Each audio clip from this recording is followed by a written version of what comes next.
Donc on se retrouve sur After Effects. Donc voici ma timeline. J'ai juste découpé l'endroit où est-ce que je voulais faire la chose. Donc une fois qu'on a notre découpe qui est réalisée, il nous reste une seule chose à faire, c'est-à-dire commencer le montage. Donc pour ce faire, on va mettre du grain. D'ici vous mettez Final Output. Là vous ajoutez 5 et ici vous vous mettez en 0.5. Pour le reste, il n'y a pas grand chose à faire. Vous pouvez mettre Multiply ici, vous voyez ce que ça donne. Ça vient plus s'ancrer dans l'image. Une fois qu'on a ajouté le grain, on va venir mettre un peu plus de saturation. Donc moi je vais mettre autour de 50, vous verrez pourquoi ensuite. Ici ça paraît un peu moche, mais vous allez voir que ça va changer. Ensuite, on vient ajouter Threshold, je sais pas comment ça se dit. Et ici, vous vous mettez pour que votre silhouette, vous puissiez bien voir votre silhouette. Donc ça dépendra de votre image et de la lumière qu'il y a dedans. Vous allez voir qu'après, on va pouvoir modifier les réglages en fonction de ce qu'on veut en fait. Ensuite, vous venez mettre Fast Fox Blur. Voilà, ici, vous mettez à 0.3. C'est pour ajouter un petit peu, vous voyez, quand on zoome un peu. Hop, vous voyez. En fait, les pixels viennent je sais pas comment expliquer, mais ça rend beaucoup plus joli. Ensuite, on va venir ajouter Tritone.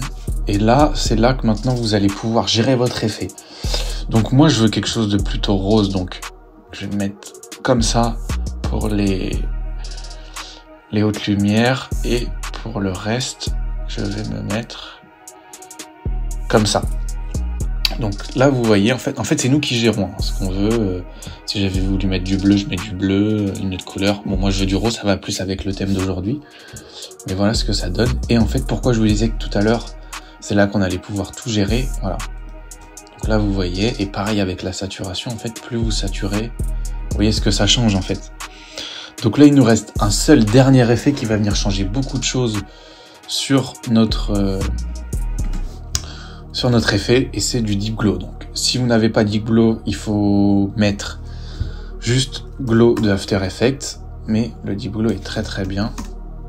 Donc voici ce que ça donne avec et sans. On peut même venir un peu mettre de vignettes. On va mettre un peu moins de vignettes, on va se mettre à 35. Je vous montre ce que ça donne en fait. Voilà, ça vient arrondir, assombrir les coins. Et voilà ce que notre effet donne une fois qu'il est terminé. Donc voilà ce que ça donne une fois que c'est terminé.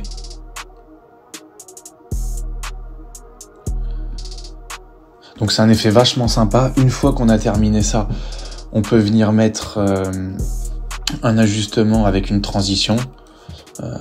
Donc moi je vais mettre 10 images clés et je vais venir mettre Glitchify. Pour ceux qui connaissent, c'est un petit plugin qui est vachement sympa.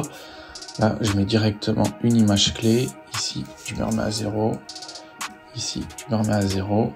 Et comme ça, ça nous donne un petit. Donc là, ça va charger, mais ça nous donne un truc sympa. Voilà. Je vais venir dupliquer ça. Comme ça, je viens le mettre juste au-dessus, ici. Et on a ça.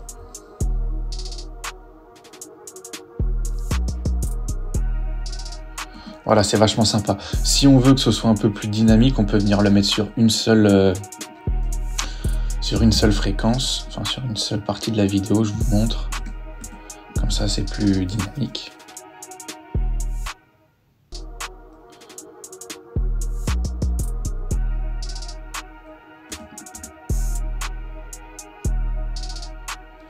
Donc voilà les gars, c'est terminé pour cet effet on va appeler Grainy Glow, c'est-à-dire du grain et du brillant. Donc voilà, on se retrouve bientôt pour une nouvelle vidéo.